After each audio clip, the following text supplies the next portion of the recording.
Olá, bem-vindos ao De Frente com o Turo, o programa de entrevistas que conversa com pessoas proeminentes do mercado financeiro. E hoje eu tenho a honra de receber Patrícia Stille, presidente da B4, uma plataforma de negociação de ações voltada para empresas de menor porte. A gente vai entender tudo com a Patrícia agora.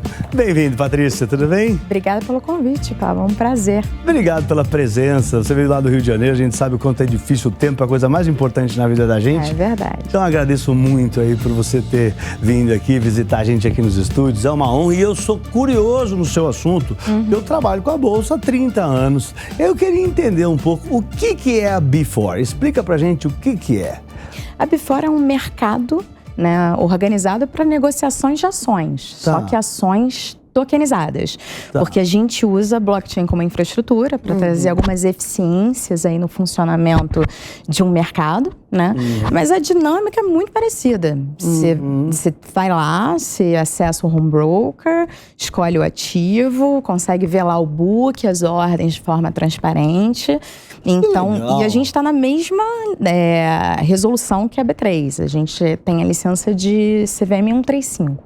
Tá, e essa CVM 135 é o que dá direito para uma empresa negociar ativos mobiliários, A ativos 135 é que regula os tokenizados? mercados organizados. Mercados organizados. Você pega a B3, que é uma bolsa de valores, e a gente, que é um balcão organizado, a gente tem que seguir uma série de regras, né? Que no final das contas, para o usuário final, é a mesma coisa, só muda o nome, né? O cara vai lá, entra lá no computador, opera, negocia, compra ou vende. tem o book, é tudo transparente, fecha negócio. Que legal! E já tem empresas que abriram capital lá. Tem uma empresa, né? Já. Tem uma empresa negociando e uma na fase final ali de oferta pública para começar a negociar em breve ali. Ah, que legal, porque eu sou muito amigo, para o pessoal de casa saber, eu sou muito amigo do Ronaldo Santos, estudei com ele MBA na USP, ele era o melhor aluno da classe, aliás, né? E a gente ficou muito amigo, e aí outro dia ele veio aqui, que ele vai fazer aniversário e tal, e aí ele comentou onde ele estava, e eu fiquei super interessado, porque é como se estivesse nascendo uma nova bolsa, como se estivesse, assim, terminando o monopólio da B3, de alguma maneira.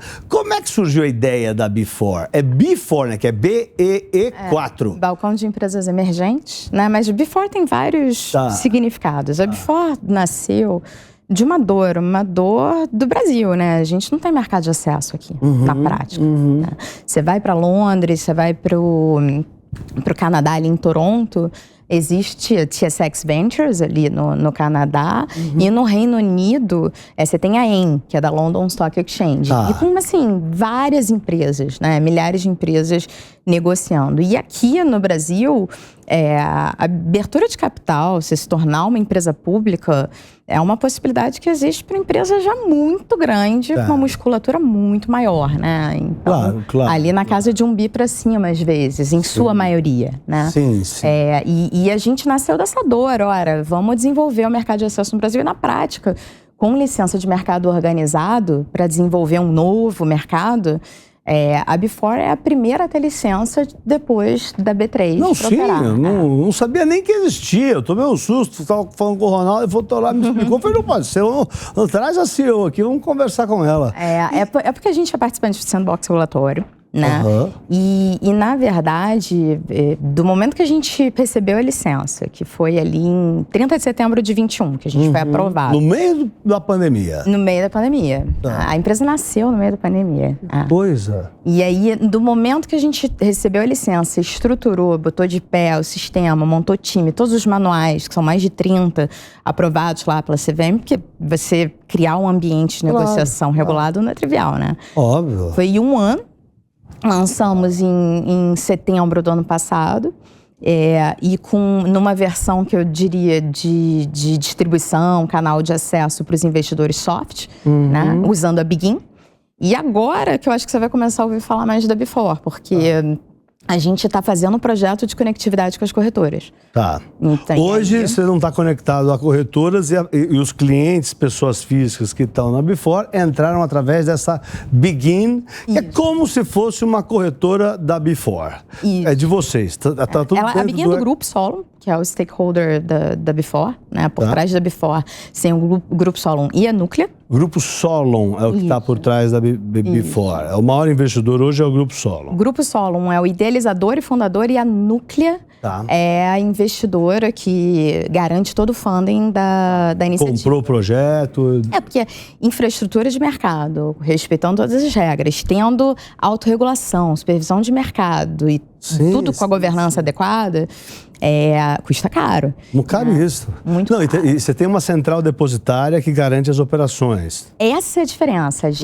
O que a Bifor traz de inovação, né? Inclusive, isso acho que foi um dos grandes objetivos do projeto do Sandbox mesmo nosso, né? Sandbox é quando está em teste lá na CVM. O Sandbox é um projeto do regulador em que ele solta um edital público ao mercado e as instituições do mercado podem aplicar com um projeto que traga algum tipo de inovação regulatória, por exemplo. Um monte de gente pede, mas poucos são sim, sem dúvida. Mas a CVM, né, o regulador, ele bota todas as condições ali, pré-requisitos, e depois vai checar a robustez dos projetos. E no nosso, foi o primeiro Sandbox da CVM, 33 instituições aplicaram. A gente não sabe quem não passou, que não é público, né? Mas 4 projetos passaram, a Bifor é um dos 4, mas todos com uma característica muito diferente entre si. Na prática, o regulador chamando o mercado para propor inovações, ele dá dispensas específicas em normas que já existem,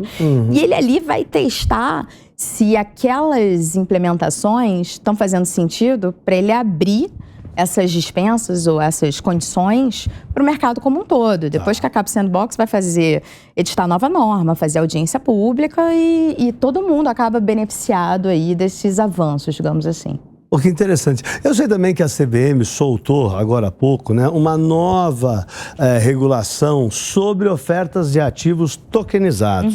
Como é que isso ajuda vocês? Como que ajuda o desenvolvimento do mercado? É relevante para vocês? Não é relevante? Vocês ajudaram nesse processo? Tudo que diz respeito ao mundo de tokenização é relevante para a gente em algum grau, né? Então a gente está sempre prestando atenção e acompanhando os desenvolvimentos. Porém, a gente não é tido como criptoativo. A gente é uma representação digital de um valor mobiliário. A gente tem de licença de mercado organizado para poder ter negociação de ativos, mercado secundário, de fato. E a gente usa a tokenização como infraestrutura. Então, para fazer justamente o registro das trocas de titularidade. Quando acontece um trade, muda de mão o token e isso tudo está registrado na nossa blockchain. E com isso, a gente tem dispensa de ter depositário, por exemplo. Torna a nossa estrutura mais leve, tudo mais leve. Claro, sem dúvida nenhuma, sem dúvida nenhuma. E, por exemplo, investir em empresas novatas é algo assim, não é arriscado também, mas também para o investidor que tem mais conhecimento, né? Quando o cara vai entrar num IPO, não pode chegar em qualquer IPO que aparece, como a gente viu no ano passado, vários IPOs farrões, falharam, caíram, tem papel caindo 80%, 90% na bolsa depois do IPO, esses IPOs que a gente viu aí na época quando a bolsa bateu o touro de ouro, bateu lá os 130.776, na metade de 2021, quando você estava nascendo, ali saiu bastante IPO que não foi bem. Vocês a Bifor tem algum cuidado específico no critério em relação ao perfil do investidor, ao perfil de investimento, para deixar claro que, sei lá, por exemplo, na B3 você abrir uma conta de uma criança é um parto, não dá, porque é investimento de risco, é ação, então tem que vir o pai, a mãe, o papa tem que vir para abrir a conta de uma criança. A Bifor tem algum cuidado especial com isso? No regulatório é a mesma coisa, né? É bem parecido. São as mesmas. A gente tem um cuidado grande, eu diria que isso está muito no pilar de conteúdo e comunicação, em falar da classe de ativos no que tange perfil de risco e retorno. Né? Porque, ora, o que a Bifor chega para endereçar? A gente traz acesso para investimentos em empresas emergentes. Sim. Aquelas famosas empresas high growth, que têm potencial para crescer, ainda não estão num estágio... empresas de crescimento. Empresas que podem crescer várias vezes. Estão num patamar que pode ser um bom ponto de entrada para esses investidores. Sim. Esses investidores, eles têm que ter visão de longo prazo, porque esse mercado, liquidez, Pablo, se constrói. Então, assim, você não vai ter liquidez nessas empresas da noite pro dia. Sem dúvida. Você tem a possibilidade de negociar nas janelas semanais da As grandes Before. bolsas do mundo, que tem papéis listados com menos liquidez, eles colocam market makers, o formador de mercado, para ficar trazendo liquidez para o ativo durante o pregão, né? Isso. E você vai construindo, porque assim, a gente fez o soft launch cadastrando os clientes apenas através da Begin. Agora, a gente acabou de fechar com a primeira corretora que vai entrar, ainda não posso falar, mas em breve a gente conta. Mas já tem uma grande aí que engatilhou, bom? Já a gente tá bem entusiasmado. E aí, quando você amplia o teu canal de distribuição e os investidores conseguem chegar em você mais facilmente, acaba que você tem mais capacidade de colocação das ofertas. Sem dúvida. E aí você atrai mais empresa também por isso e a roda vai ganhando tração. Aí traz a segunda corretora, expande para mais, o desenvolvimento é bem esse, assim. Sem dúvida. Hoje, por exemplo, o telespectador que está em casa aí acompanhando a gente aí na Jovem Pan, se ele quiser abrir a conta lá com vocês, é na Begin. Isso, www.begin.com.br. É B-E-G-I-N.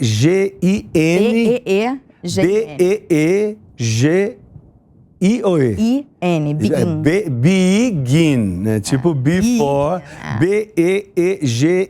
begin.com.br. Isso.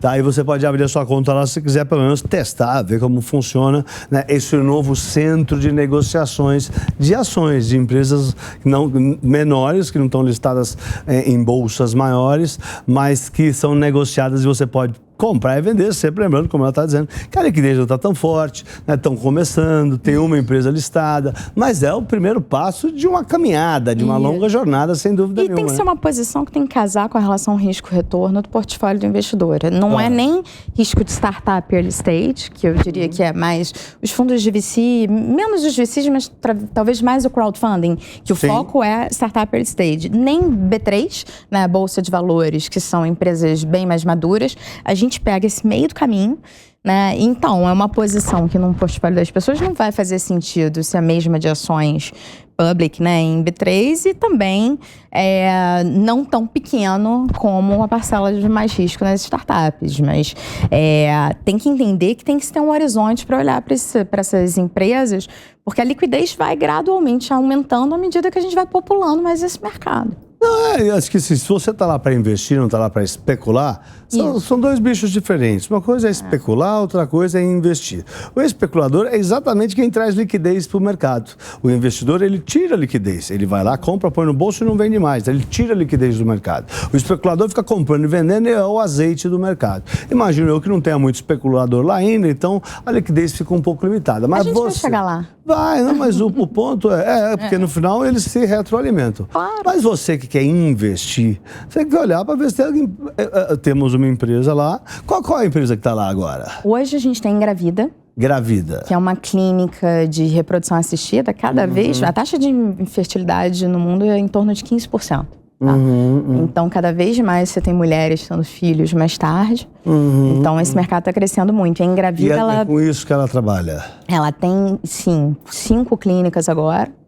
Ela fez oferta pública lá atrás, tinha uma só, então a empresa vem crescendo, expandindo. Porque captou dinheiro e se expandiu. Isso. Até o fundo da XP recentemente acabou de entrar nesse segmento de clínicas que legal, muito bom. Modo show, do Private Equity, né? Isso. Muito então, legal, abraço aí, Chu, tudo de bom. Vamos lá no Nino.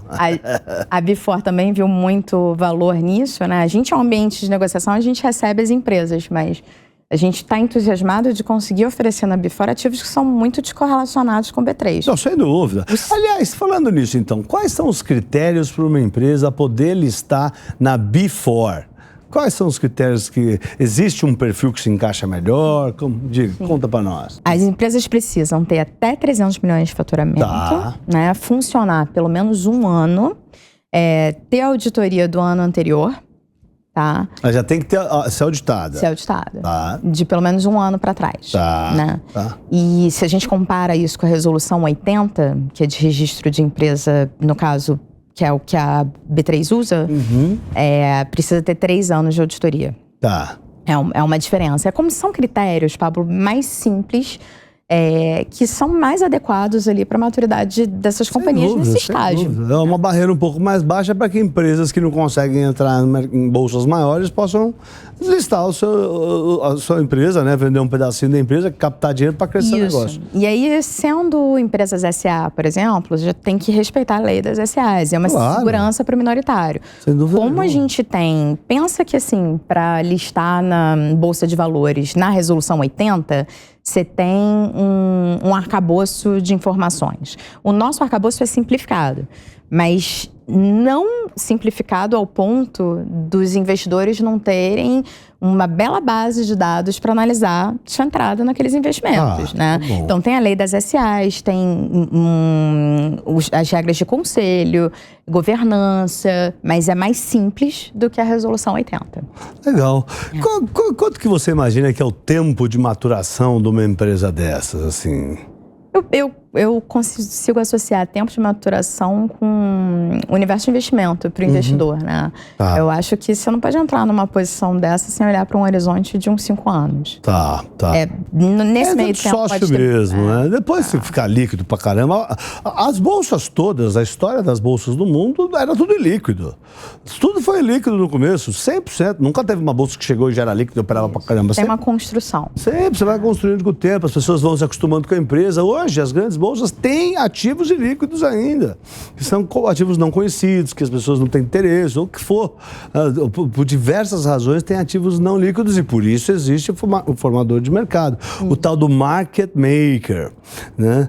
E como é que vocês procuram empresas novas para se listar, para listarem na Before? Vocês estão ativamente procurando? Vocês estão passivamente? A gente criou uma figura do consultor de listagem. Que legal. E o consultor de listagem, a gente pegou esse exemplo da London Stock Exchange, que lá se chama Nominated Advisor.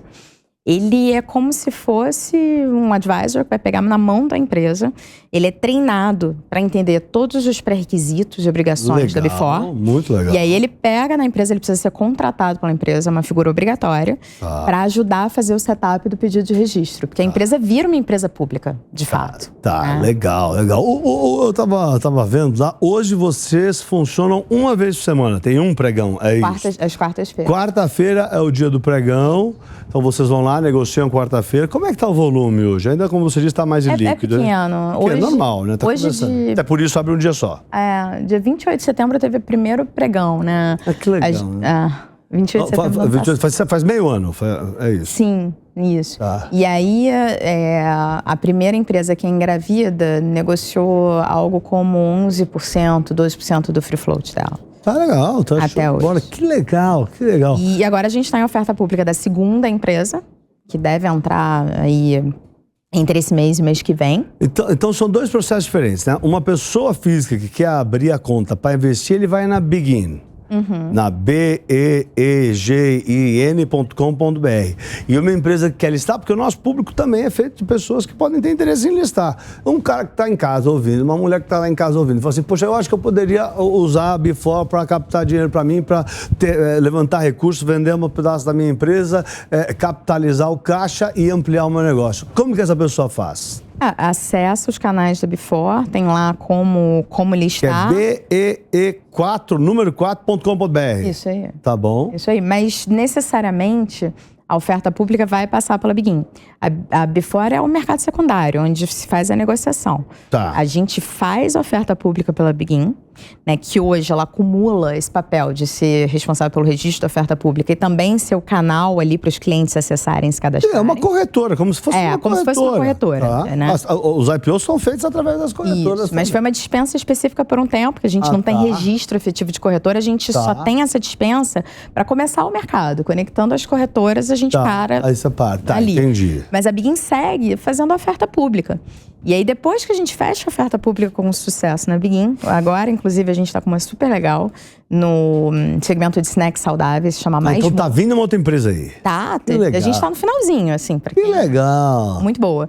Fechando, quando fecha a oferta pública, a gente escritura, porque a gente também tem um escriturador que cuida do livro, né? Tokeniza e disponibiliza no mercado da Before para negociação em janelas semanais. E a gente faz, Pablo, às quartas, porque a gente está buscando concentrar pouco de liquidez. Claro. Mas depois a gente vai expandindo. O limite desse mercado é 24/7, né? Não tá indo as pra bitcoins. isso.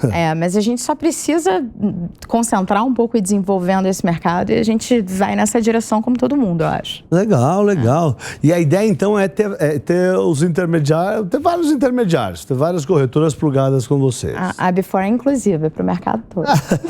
Demais. Né? E o que... Qual que é a diferença, né? Eu tenho essa dúvida, não sei se a pergunta é difícil ou não. Qual é a diferença entre ações que são tokenizadas e, sei lá, em outro lugar que não é tokenizado? Na prática, no nosso caso, as ações são... A tokenização é a representação digital de uma ação escritural. A ação escritural é igual em qualquer lugar, né? Controlada por um escriturador, contratado pela empresa, que cuida de 100% do livro. Pra você ter certeza. Aqui, as ações estão aqui, tem tantas ações, existe. essa aqui não é tem sua, 10% para cada um com isso, você não sabe que 100 é 100, né? 100 é 100, tá aqui o que tá no free float, que tá na bolsa. Imagina, tem 100% das ações, 30 tá na bolsa. Dessas 30, eles sabem direitinho quem é dono de quem, todo dia lá eles fazem essa conta. Na tokenizada não precisa. Não, na realidade, o nosso desenho... o escriturador que faz esse controle do livro, ele é um participante da rede. Tá. Então, você tem lá, 10% da companhia abriu capital e passou a ser negociado na Before. Sim. O escriturador, ele controla 100% do livro. Ele tem um nó na rede e ele está sempre atualizando o livro em linha com os registros atualizados da Before de troca de titularidade. Tá. Então... Na prática, assim, uma ação tokenizada, no nosso caso, é simplesmente para a gente conseguir trazer eficiência para o nosso ambiente de negociação na parte de infraestrutura. Para o cliente, a experiência é igual, assim. Para o cliente, então, esse sistema de blockchain, ele nem percebe, ele está lá operando, compra e vende. É só a infra, Tá, mas para as empresas tem alguma vantagem? Custo no final do dia, porque tanto essa simplificação de arcabouço, né, porque a empresa pode se tornar pública respeitando esses requisitos que são adequados para a maturidade dela, não é uma coisa over, como se ela tivesse uma, né, isso implica em custo, né, claro.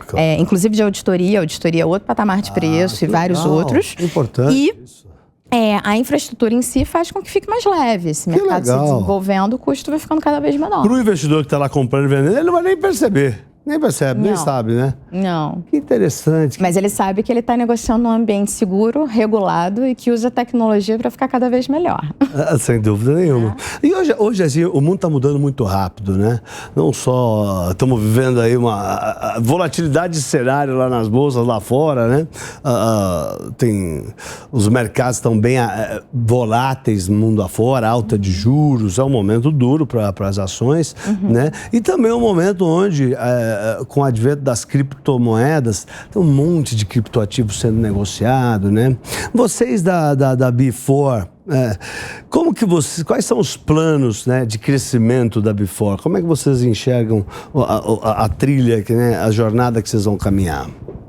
Dessa primeira corretora a avançar para ir gradualmente conectando mais e mais. Né, pegar ali todos os seus amigos parceiros do Ancor. Sim. Pode fazer uma apresentação, vou falar com o senhor lá. Sem dúvida. Vou falar lá com o Carlos Arnaldo. Fala com o Furla, que você conhece ele também. Também. E ampliando o canal de distribuição, a gente amplia o número de emissores gradualmente. Porque tem uma série de corretoras que tem a área de IB, que traz os deals, né? Então, vai trazendo empresa e a gente já tem uma originação. É verdade, né? Na B3 você tem as áreas de IB que fazem esse trabalho para a Bolsa. Ficam atrás das empresas para abrir o capital. Porque é interesse do mercado. Todo mundo se encaixa numa estruturação. E sabe que algumas vezes a gente se depara com empresas que falam, não, é pequena. Mas os nossos consultores, a gente se preocupou em criar também uma nova classe de advisors para ajudar a fazer essa estruturação. Então, além de investment bankings, o perfil você vai ter escritórios de advocacia focados em operações de mercado de capitais, advisors de operações de mercado de capitais. Esse pessoal pode se credenciar como consultor de listagem, a gente aprova, recebe aquele treinamento e podem assessorar as companhias no pedido de registro. A gente abre meio que um espaço para o ecossistema crescer e isso aumenta a originação. Claro. Casado com a distribuição, desenvolve. Claro, claro. E quais são os maiores desafios que você enxerga para a Bifor aí nesse começo? Que já não é tão começo, já tem meio ano negociando, um ano aprovado. Tem muitos, assim, a gente sempre vai ter, qualquer empreendedor, né, e líder de companhia vai sempre ter um pipeline arrojado, né, e dos desafios, assim, tem muito desafio de tecnologia, que a cada conexão com uma nova corretora, você precisa conversar com a área de tecnologia e produtos de cada corretora para parametrizar as conexões, porque são sistemas se falando, né? E hoje a área de tecnologia em todas as instituições são super demandadas. Sem dúvida, sem dúvida. Então, isso acaba, o teu delta T de crescimento depende do timing, não só seu, né? Mas dos seus parceiros como um todo. E eu diria que, de desafio, a gente tem uma meta de avançar para outros mercados, né? Depois, uma vez infraestrutura regulada, né, e tendo amadurecido ali no mercado de acesso, né, negociando empresas emergentes, você expandir essa infraestrutura para atender outros segmentos de mercado naturalmente. Então, esse caminho vai ser repleto de desafios ao longo dessa jornada que não é rápida, né? Não, sem dúvida nenhuma.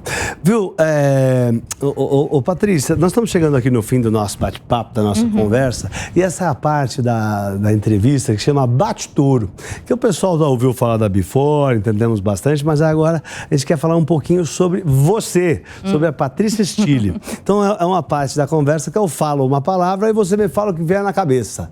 Tá preparada? Vai. Então vamos lá. Um ídolo. Vinícius de Moraes. Ah, que bonito, carioca, você. Muito. Uma viagem. Tailândia. Ah, que delícia também. Indonésia também, mas vai. Tá bom. Um sonho. Um sonho. Daqui a pouco, vim aqui e você ter um programa para falar dos top picks das milhares de empresas da Bifor. De montar 5, 6, entre assim, milhares. Maravilha, maravilha. Você vai fazer? Vamos fazer. Essa pergunta é mais difícil, Essa é difícil, hein, Um erro para não ser repetido. Eu acho que a gente comete alguns erros de tecnologia numa jornada que você está amadurecendo, crescendo time, que se aprende, você não volta a repetir, até porque custa muito caro. Custa caríssimo. Né? E essa aqui é parecido com o ídolo, mas não é difícil. Um guru. Essa é a mais difícil, na verdade. Meus pais. Ah, que lindo. É isso aí, muito obrigado, uma conversa engrandecedora, né? Poxa, uma coisa curiosa, assim, a gente conheceu um novo mercado, um novo centro de negociações que está nascendo no Brasil. Com boas empresas. Com boas empresas. Empresas que vão passar pelo crivo, que vão ter toda uma regra para poderem listar por lá. E obrigações depois, né? Obrigações depois. Isso aí. Então é isso aí. Eu conversei com Patrícia Stille, presidente da Bifor, uma nova plataforma de negociação de ações tokenizadas para empresas de menor porte, que não cabem, que são pequenas, para irem para as bolsas maiores. Muito obrigado pela presença. Você que está acompanhando com a gente, continue aqui na programação da Jovem Pan e nos vemos no próximo De Frente com o Touro. Um beijo no coração de todo mundo e vai, Torinho! Vai, Torinho! Valeu! Tchau, tchau!